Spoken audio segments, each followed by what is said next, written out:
श्री राधा मनन Rasamrita channel के सभी श्रोताओं को मेरी श्री राधे और आप सब लोगों को नए साल की बहुत बहुत शुभकामनाएं। तो एकाग्रता और स्थिरमति परिस्थिति को समझने और सही निर्णय लेने की क्षमता को बढ़ाती है। एकाग्रता और स्थिरमति के साथ ही हम अपने आसपास की परिस्थिति को व्यवस्थित रूप से विश्लेषण कर सकते हैं और उसके अनुसार सही निर्णय ले सकते हैं और उसके अनुसार सही निर्णय लेकर अपने काम में प्रगतिशील हो सकते हैं। तो प्रगति होती है तो हमारा आत्मविश्वास बढ़ता है और हमारा मानसिक संतुलन बना रहता है।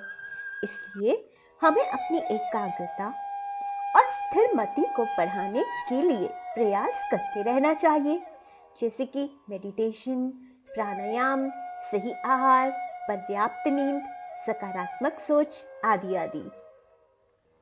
तो बंधुओं, इन सब में सकारात्मक सोच रखना बहुत जरूरी है। इसी संदर्भ में मैं आपको एक कहानी सुनाती हूँ। एक राजा था, उसके 3 बेटे थे, 3 राजकुमार थे। वो अपने राजकुमारों को शिक्षा देना चाहता था, इसलिए उसने अपने सबसे बड़े राजकुमार को बुलाया और कहा कि बेटा, राज्य से बाहर एक अमरूद का पेड़ है, जाओ देख कर आओ कि वो कैसा है। राजकुमार गया, अमरूद का पेड़ देख कर आया। उसने बताया कि राजा जी, पिताजी, मैं अमरूद का पेड़ देख आया। राजा ने कहा ठीक है, लेकिन पूछा नहीं कि कैसा है अमरूद का पेड़। अब 3 महीने बीते। 3 महीने बाद उन्होंने अपने दूसरे राजकुमार को बुलाया और उसे भी भेजा। वो भी अमरूद का पेड़ देखकर आया, लेकिन राजा जी ने उससे भी नहीं पूछा कि अमरूद का पेड़ कैसा है। फिर 3 महीने बीते। 3 महीने बाद फिर राजा ने भेजा अपने सबसे छोटे राजकुमार को, वो भी देखकर आया। उसने भी बताया कि मैं देख आया हूँ, लेकिन क्या देखा ये राजा ने नहीं पूछा।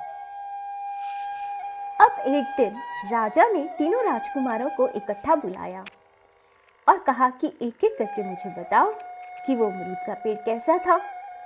पहले राजकुमार ने कहा कि पिताजी, वो अमरूद का पेड़ तो बिल्कुल ही सूखा हुआ था, इतना कांटीला हुआ पड़ा था, बिल्कुल भी उस पे कोई पत्ता नहीं था और ना ही कोई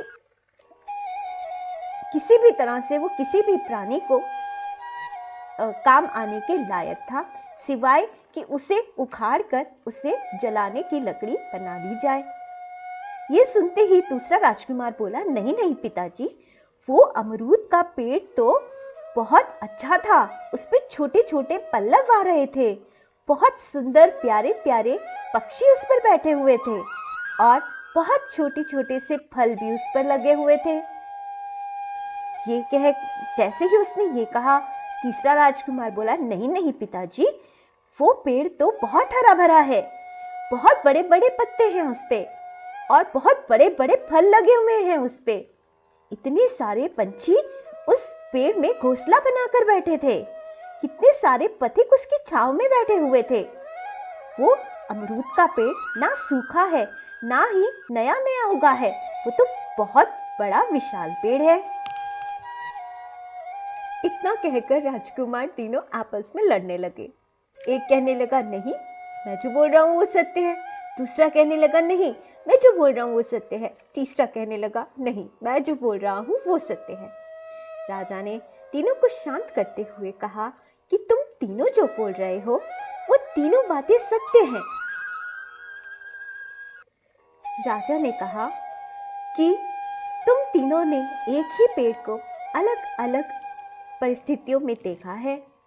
जब सबसे बड़ा राजकुमार गया तो उस समय पतझड़ चल रहा था, प्रतिकूल परिस्थिति थी, सारे पत्ते झड़ रहे थे, इसीलिए वो पेड़ ठूठ सा हो गया था। ना कोई पंछी उस पर घोंसला बना पा रहा था और ना ही कोई पथिक उसकी शरण में छाया ले पा रहा था। तो इसीलिए वो किसी को भी काम नहीं दे रहा था, बल्कि उस पर चढ़ने वाला उसको उसके कांटे चुभ ही जाते, उसकी टहनियां चुभ ही। अब जब दूसरा राजकुमार गया तो उस समय सावन आ गया था। सावन के कारण, वर्षा ऋतु के कारण उस पर पल्लव फूट पड़े थे और छोटे छोटे अमरूद लग गए थे। अभी तो पल्लव उग ही रहे थे, लेकिन दिखने में वो पेड़ बहुत सुंदर, बहुत प्यारा लग रहा था, कांटीला नहीं रह गया था। राजा ने कहा कि जब तीसरा राजकुमार गया तो उस समय बसंत बहार का मौसम था। सारा का सारा पेड़ बड़े बड़े अमरूदों से महक रहा था। पत्ते बड़े बड़े हो गए थे। उन पत्तों से भरी हुई टहनियों पर पंछियों ने अपने घर बना लिए थे। उन्हीं टहनियों की छांव में पथिक बैठे हुए थे, जो ठंडी ठंडी हवा तो ले ही रहे थे, साथ ही मीठे मीठे अमरूद भी खा रहे थे। तो इस प्रकार अनुकूल स्थिति परिस्थिति में वो पेड़ जो था सबको बहुत आनंद प्रदान कर रहा था। लेकिन जब वही पेड़ प्रतिकूल परिस्थिति में था तो वो कांटीला हो गया था। राजा ने कहा, बस यही बात है जो मैं तुम्हें समझाना चाहता हूं कि कभी कभी गलती मनुष्य की नहीं होती, गलती होती है परिस्थिति की, समय की। कभी समय प्रतिकूल होता है और कभी समय अनुकूल होता है। जब तुम राजा बनोगे और जब तुम्हारे लिए कोई अपराधी न्याय के लिए लाया जाएगा तो तुम्हें पूर्व आग्रह से ही उसे अपराधी नहीं समझ लेना। अपराधी होते हुए भी उसके प्रति तुम्हें सकारात्मक सोच ही रखनी है। जितना हो सके उस पर दया ही दिखानी है, क्योंकि जरूरी नहीं कि अपराधी वो व्यक्ति ही हो। कभी कभी अपराध समय का होता है, कभी कभी परिस्थिति खराब होती है। दया का भाव रखकर ही सत्य असत्य का मंथन निष्पक्ष होकर करना चाहिए। अब तुम तीनों छोटे नहीं हो, बड़े हो गए हो। इन छोटी छोटी लड़ाइयों को छोड़ दो, अब बड़े बड़े सूत्रों की ओर बढ़ो।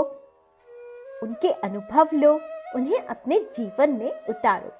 इसीलिए मैंने तुम्हें ये शिक्षा देने के लिए उस अमरूद के पेड़ को देखने के लिए भेजा था, क्योंकि कल जब तुम निर्णय लोगे तो तुम्हें इस बात को ध्यान में रखना है कि कई बार मनुष्य ऐसी परिस्थिति में फंस जाता है, दैववश पड़ जाता है, जिसके बाद उसके साथ कोई हादसा हो जाता है और उस हादसे के कारण वो अवसाद में या डिप्रेशन में आ जाता है।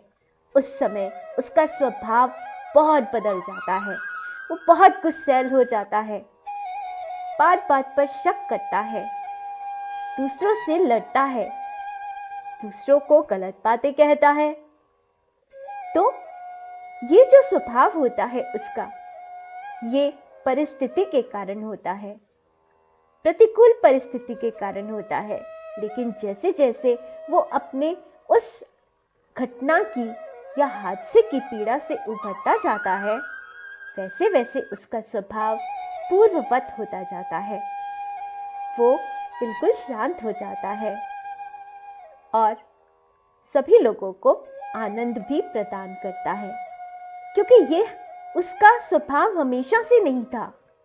हमेशा से स्वभाव उसका गलत नहीं था। कुछ टाइम के लिए, कुछ कारणों से जो उसके स्वभाव में ये चेंज आया, उसकी वजह से हमेशा ही उसे गलत समझते रहना ये ठीक नहीं है। तो इसीलिए जब तुम किसी अपराधी का निर्णय लोगे तो उस समय तुम्हें देखना होगा कि क्या परिस्थिति थी, क्यों उसने ऐसा किया और क्या उसके ऐसे करने की मंशा थी। इन्हीं सब चीजों को जानने के बाद तुम्हें उसे सजा देनी है और जितना हो सके सकारात्मक रहना है। यही नहीं सोचना कि उसे सजा देनी ही देनी है, ये भी सोचना है कि क्या उसे बचाया जा सकता है और बचाए जाने के बाद क्या वो अपने जीवन में प्रगतिशील होगा, कुछ अच्छा कर सकेगा। अगर वो ऐसा बंदा है कि वो अपने जीवन में कुछ अच्छा कर सकेगा तो उसके प्रति अपराध की भावना को त्याग कर उसे आगे बढ़ने की शक्ति देनी चाहिए, सहायता देनी चाहिए। और सकारात्मकता सिर्फ अपराधियों के लिए ही नहीं, अपने रिश्तों में भी रखनी है, क्योंकि कई बार ऐसा होता है कि हम दूसरों की बातें सुनकर अपने संबंधों को खराब कर लेते हैं। इसी संबंध में मैं एक कहानी आप लोगों को सुनाती हूँ। एक बार एक राजा था, उसके अपने नगर के सेठ से बहुत अच्छी यारी दोस्ती थी। सेठ कभी भी राजमहल में आ सकता था, कहीं भी जा सकता था, किसी भी समय आ सकता था। लेकिन उन दोनों के घर पे जो बुहारी लगाने वाला था वो सेम था, मतलब एक ही जना था, एक ही सेवक था जो राजा के घर पे भी बुहारी लगाता था और सेठ के घर पे भी बुहारी लगाता था। तो एक बार क्या हुआ कि सेठ की शादी हुई, वो बुहारी वाला भी शादी में गया, लेकिन वो ऐसे पवित्र स्थान पे बैठ गया जहां उसे नहीं बैठना चाहिए था, इसीलिए उसे डांट टपट के वहां से निकाल दिया गया। अब ये अपमान उसके मन में रह गया। उसने सोचा कि मैं जरूर इस बात का बदला लूंगा। अब वो सोचने लगा कि बदला कैसे लूं। एक बार राजा अपने महल में बैठे थे और ये बंदा बुहारी लगा रहा था। बुहारी लगाते लगाते उसने एकदम से बोला, मैंने उस सेठ से रानी को आलिंगन करते हुए देखा। जैसे ही राजा ने ये बात सुनी, राजा के कान खड़े हो गए। राजा ने उससे पूछा कि तुम क्या कह रहे हो? तो वो एकदम सब पका कर बोला कि राजा जी, मैं रात को जुआ खेल रहा था, सारी रात जागा हुआ था, अब मुझे बार बार नींद आ रही है, अब नींद में मैं क्या बोली जा रहा हूँ मुझे पता ही नहीं लग रहा। ये कहकर वो तो चला गया, लेकिन अब राजा के दिमाग में पड़ गया शक। राजा ने कहा कि मनुष्य जो दिन भर देखता है, करता है, वही रात को उसके सपने में उसे नजर आता है। अगर इससे सोते हुए सपना भी देखा है या कुछ बोला भी है तो वो सत्य ही बोला है, इसने जरूर ऐसा कुछ देखा होगा। अब ये बात राजा के मन में बैठ गई, शंका बैठ गई। अब राजा का बर्ताव सेठ के प्रति हो गया खराब। पहले वो सेठ से हर बात, हर मंत्रणा लिया करता था, लेकिन अब उसकी किसी भी बात को वो मानता नहीं, बल्कि वो कुछ भी कहता तो उसका उल्टा कहकर उसे जवाब देता और उसका अपमान करता। एक दिन तो उसने हद ही कर दी। बिना किसी बात के, डांट डपट के उस सेठ को अपने राजमहल से, दरबार से निकाल ही दिया और फिर घुसने ना देने का आदेश दे दिया। सेठ बहुत दिनों से इस चीज को देख रहा था कि राजा का बर्ताव क्यों मेरी तरफ बदल गया है। उसे तो नहीं पता था कि क्या हुआ है। वो बहुत परेशान था कि ये क्या हो गया, अचानक से राजा मुझ पे गुस्सा क्यों होने लग गए, क्यों मेरी बातों को नहीं मानते, क्यों मेरी बातों को उल्टा मानकर उनका उल्टा ही जवाब देते हैं। तो ये बात उसके दिमाग में चल रही थी और एक दिन उसने उस बुहारी करने वाले को अपनी ओर व्यंग से हंसते हुए देखा। वो समझदार सेठ था, उसको समझ आ गया कि हो सकता है कि इसी ने कुछ गड़बड़ की हो। अब उस सेठ ने क्या किया, वो सेठ कुछ सामान लेकर उस बुहारी लगाने वाले के घर गया और बहुत सारा सामान उसे देकर और उसे गले लगाकर सेठ ने पहले किए हुए अपमान की माफी मांगी और कहा कि देखो, उस अपमान को भूल जाओ, मुझसे गलती हो गई थी, मैं भी क्या कर सकता था, जिन लोगों ने तुम्हें बाहर निकाला वो स्थान उन लोगों का था, इसीलिए उस बात को भूल जाओ। ये कहकर सेठ वापस आ गया। अब इसी बात को उस बुहारी लगाने वाले ने भी महसूस किया।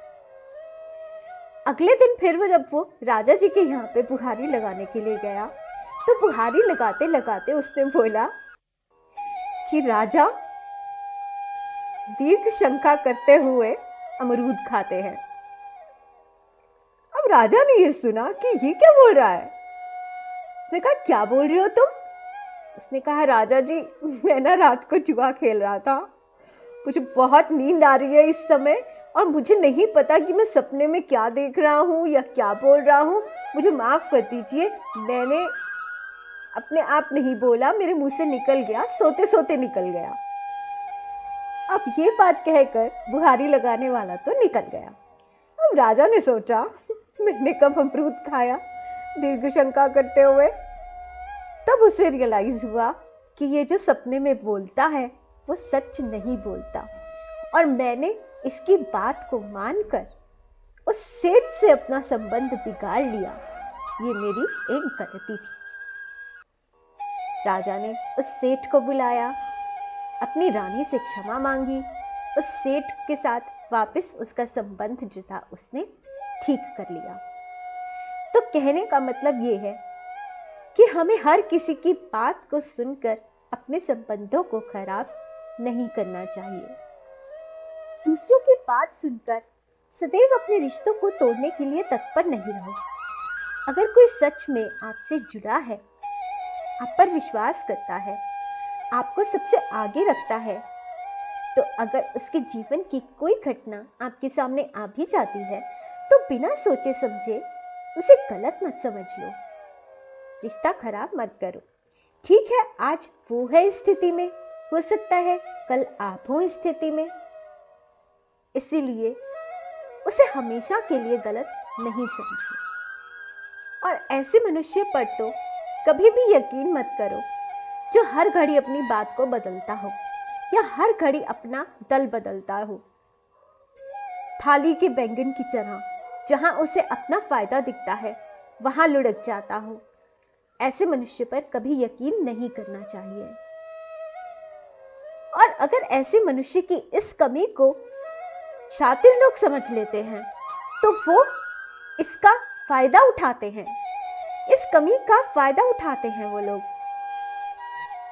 अपना उल्लू सीधा करने के लिए उसको और उल्लू बनाते हैं। इंग्लिश का एक प्रोवर्ब है, rolling stones gather no moss. जब तक इधर उधर भागते रहोगे आपको कुछ भी हासिल नहीं होगा। इसीलिए एकाग्रता और स्थिर मति से सकारात्मक सोच और सकारात्मक सोच से ये जानने की क्षमता कि असली परिस्थिति क्या है और फिर सही निर्णय लेने की क्षमता को बढ़ाना चाहिए। ऐसे निर्णय जो कलेशों के भंवर से बाहर निकाल सके, जो बेवजह की दौड़ से हमें रोक सके, हमें समझ सके कि कहां दौड़ना है, कहां हमें दृष्टा बनना है। ना हमारा कुछ लेना ना देना, बेवजह भागे जा रहे हैं, बेवजह दौड़े जा रहे हैं। नहीं जी, सम्मान है, सम्मान की बात है, इसीलिए दौड़ना है। अरे किन लोगों से सम्मान बढ़ाना चाहते हो जिनके लिए आपका सम्मान कोई मायने नहीं रखता। छोड़ दो सब। इस मान सम्मान के कारण भागते ही रहोगे तो जीवन में कभी भी विश्राम नहीं पाओगे। विश्राम के विपरीत जो भाग रहे हो तो विश्राम कैसे मिलेगा? अपने पर भी थोड़ी दया करो, थोड़ा थमो, समता एकाग्रता में स्थित हो जाओ, स्थिर हो, ताकि जीवन का विश्राम और भगवान की कृपा आप तक पहुंच सके। श्री राधे।